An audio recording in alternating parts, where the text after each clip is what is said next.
Pape Thiam, président parti Natangué Askan Wi, mais également mouvement bi ñuy wooyee Diourbel d'abord nekk doomu Ndiarème nekk également fonctionnaire de l'État, actuellement chef de centre comme au niveau de la région de Matam. Alors, je me présente face aux Sénégalais et voilà, surtout la population de Matam qui m'a bien accueilli, en tout cas dans un cadre très chaleureux. D'abord, moi, je démarre par cette question.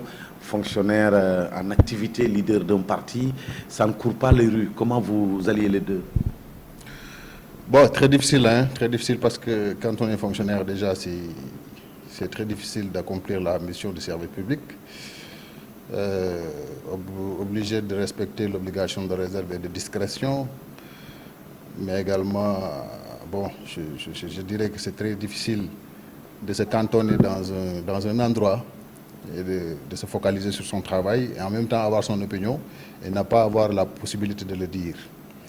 Alors, dès l'instant qu'on ne nous interdit pas de faire de la politique, nous avons pu faire la part des choses. Voilà, observer la scène politique, mais également participer pleinement à donner nos opinions sur les questions d'actualité, l'actualité politique, économique. Mais je dirais que c'est pas du tout facile du moment où on vous observe, on vous surveille et vous êtes censé respecter les ordres de l'autorité. Ce qu'on nous a appris à l'école, c'est d'être discret, mais également d'être sobre, mais également avoir une ligne de conduite, un langage soutenu, mais respecter également la réglementation en matière d'administration. Maintenant, sur le plan politique, je suis un leader politique. J'essaie de me battre pour ma localité, qui est Diourbel. Voilà, nonobstant cet état de cadre de l'administration, je suis dans l'obligation de me mouvoir, de montrer mes qualités, mais également de proposer à la population de Diourbel ce que je peux apporter en termes de résolution de problèmes, également sur le plan politique, voilà, prétendre à atteindre certains niveaux, comme la mairie de Diourbel, mais pourquoi pas d'autres postes de responsabilité pour soutenir plus la population. Justement, M. Thiam, alors très loin de Diourbel, vous êtes en fonction à Matam, avec cette ambition de diriger la commune de Diourbel, déjà avec la distance, avec vos charges. Malgré tout, vous avez une oreille et des yeux rivés sur Diourbel. Quelle est votre lecture par rapport à la situation aujourd'hui? On a suivi surtout les fortes pluies qui sont tombées cette année dans cette partie. Et qu'est-ce qui fait le charme? Pourquoi vous voulez prendre ce risque, entre guillemets, de vouloir diriger cette grande ville?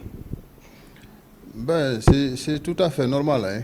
Moi, ma conviction est que quand on est né dans une ville, on a grandi là-bas, nous avons nos parents qui sont là-bas. Également, il y a les frères et les sœurs qui ont d'autres aspirations à devenir comme nous. Nous avons l'obligation de nous engager, ne serait-ce que sur le plan social, encadrer ces jeunes-là, mais également participer pleinement à la vie citoyenne, soutenir les couches défavorisées, voir les problèmes actuels du Diourbel, les problèmes qui sont ponctuels, c'est des problèmes saillants, au niveau de l'urbanisation, au niveau de l'éducation, la santé, mais également d'autres secteurs d'activité comme l'élevage, l'agriculture, mais également d'autres domaines, hein. Et ce qui est essentiel, c'est quand on le fait de gaieté et de cœur.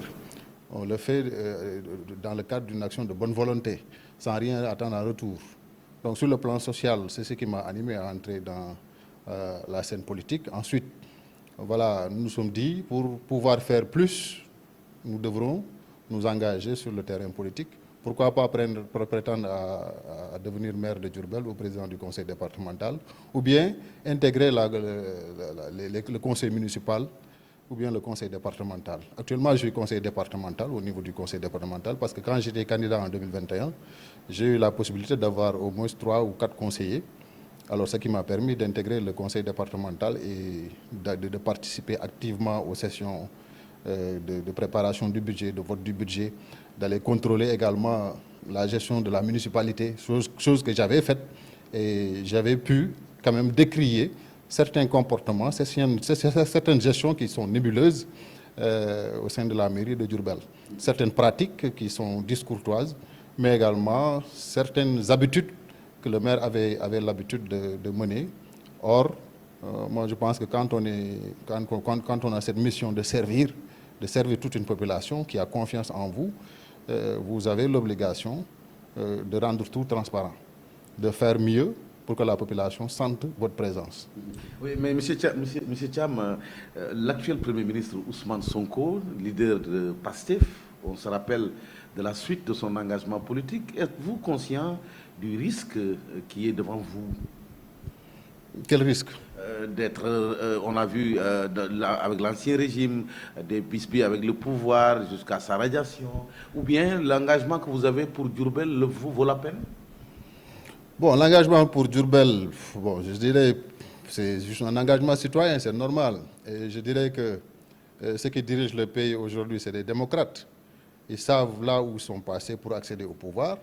Ils doivent s'en féliciter que des cadres de l'administration s'engagent au niveau local. C'est un soutien de taille. Parce que là où ils devraient faire 50 millions, peut-être il y a un fonctionnaire qui va mettre 2 millions de son salaire ou bien de ses revenus. Il a des partenaires, il a des connaissances qui le soutiennent, il soutient la population. Pour moi, ça devrait les inciter à collaborer avec les cadres, avec des mouvements citoyens qui sont au niveau local et qui soutiennent les populations. Qu'il s'agisse de leaders qui sont dans d'autres partis ou bien des mouvements citoyens qui ne sont pas d'accord avec leur politique, c'est très important qu'on ait un débat démocratique, qu'on ait une pluralité de choix. C'est cette pluralité de choix qui nous donne beaucoup plus de solutions. On n'a pas besoin d'une seule solution au Sénégal, on a besoin de plusieurs solutions. Et des solutions qui nous font aller vite et bien.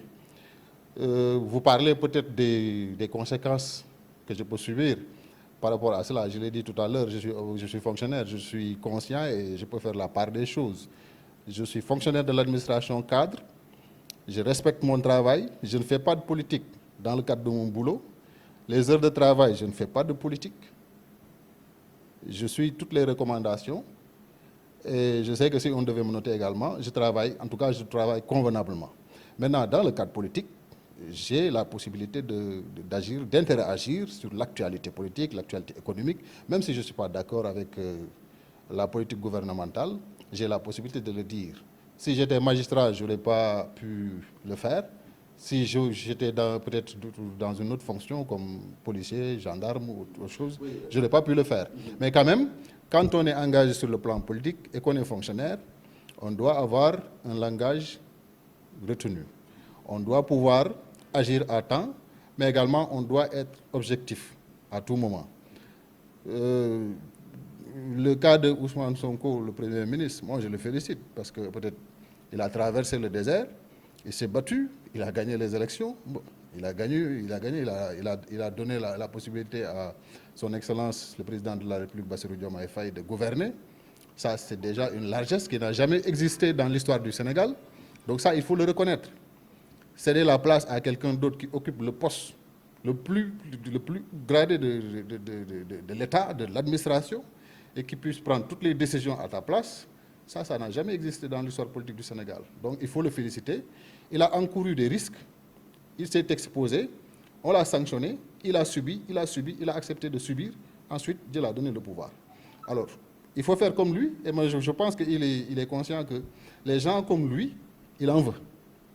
Quelqu'un qui se fait lui-même, qui travaille en tout cas pour gagner sa vie, mais qui travaille également à participer pleinement dans la scène politique, un débat démocratique, pas parler de trucs qui ne sont pas intéressants, comme le font les nouveaux opposants.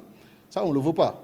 Mais moi, quand je ne suis pas d'accord avec lui, je pense qu'il devrait être heureux qu'un cadre de l'administration de Diourbel se batte pour sa localité d'abord, mais qui donne ses idées et ses opinions pour le Sénégal. Alors, pour terminer, vous êtes dans une région où aujourd'hui plus de 5000 Sénégalais sont dans la souffrance. Ils sont envoyés par les eaux. Plus de 40 jours, l'administration est quasiment absente, l'administration centrale, je veux dire. Alors, en tant que leader de Natangué, quelle est votre appréciation par rapport à cette souffrance de la population? Bon, c'est une situation déplorable, hein. Mais moi, je dirais que, en tout état de cause, l'État doit dire la vérité aux populations. Les politiques doivent dire la vérité aux Sénégalais. Quand on ne peut pas faire une chose, il faut savoir dire on ne peut pas régler ce problème. Le problème des inondations, ça viendra d'année en année. Pourquoi? Parce qu'on a faussé l'urbanisation. On a faussé l'implantation des populations. Il y a certaines zones où l'on sait que chaque année, s'il y a la pluie, il y aura les inondations. À Touba, on sait qu'il y a certaines zones, chaque année, il y aura les inondations. À Dakar, mais également à Rufisque, comme Pékin, comme Guédiawaye, comme Médina, il y a des zones où les inondations vont revenir et revenir encore et encore. Dans le Dandemayo, aujourd'hui, la situation elle est catastrophique. Il y a des villages qui sont impactés. On n'a pas vu le soutien de l'État. Jusqu'à Worofondé, il y a des villageois qui vivent le calvaire. Ils n'ont pas eu de soutien. Moi, en tout cas, je n'ai pas vu d'autorité se présenter là-bas. Souvent, c'est les commerçants de Wurosogi qui mobilisent les moyens, qui soutiennent les autorités pour aller soutenir les populations. Mais quand même, je peux citer également le cas à Touba, jusqu'à Darou-Khoudoss. On voit des mosquées qui sont inondées. On voit également des cimetières qui sont inondés. Les gens ne peuvent même pas accéder les vendredis au niveau des cimetières pour faire leurs prières. C'est extraordinaire. Bon, il y a ce discours-là qu'on nous tient. Voilà, on va évacuer les eaux, on va créer des nappes pour, en tout cas, prendre les eaux et l'utiliser pour d'autres fins, pour le maraîchage et pour la pisciculture. Ça, c'est des discours politiques. Alors, je dis qu'il faut dire aux populations qu'il est impossible de régler la question des inondations. Ce qui est possible de faire, c'est de revoir toute l'urbanisation au niveau de certaines régions, comme Dakar, comme à Touba. Ici, c'est normal, parce qu'on est près du fleuve. Donc, parfois, le fleuve, ça déborde.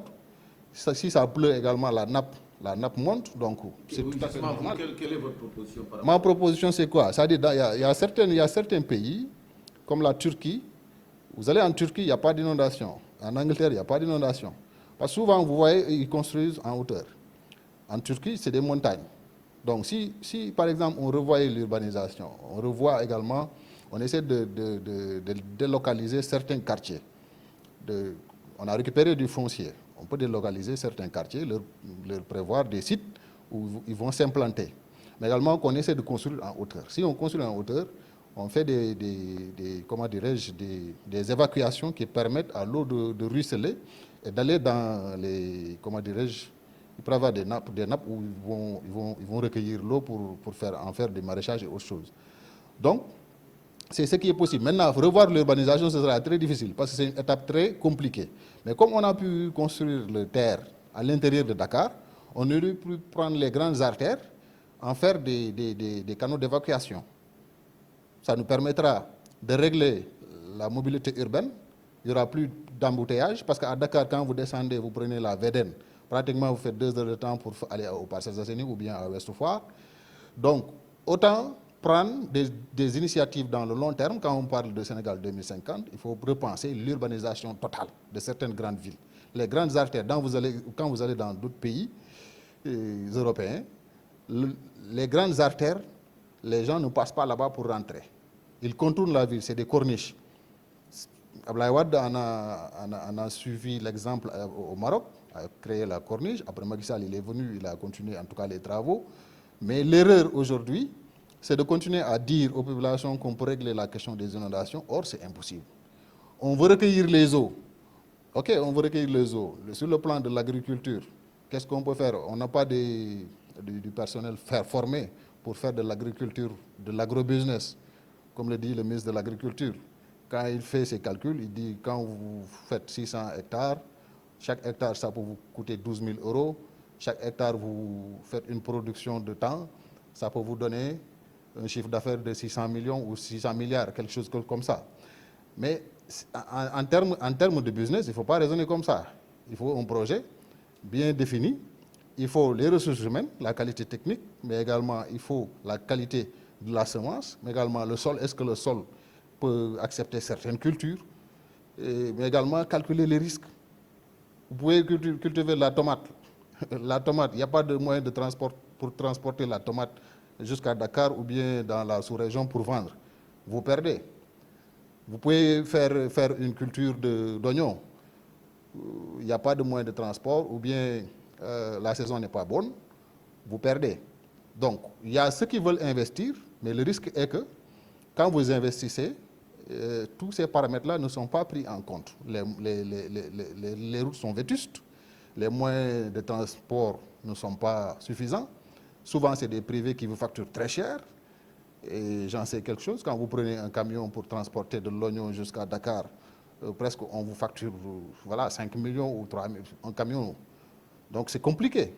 Maintenant, les autorités devraient penser en tout cas, gérer les moyens de transport. C'est-à-dire, le transport, c'est le premier levier sur lequel on peut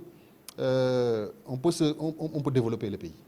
Avant de parler de l'agriculture, de l'industrialisation, voilà, de la mobilité, tout ça, il faut des moyens de transport. Mais également, il faut une capacité technique. Il faut que les gens soient formés pour pouvoir occuper ces postes-là.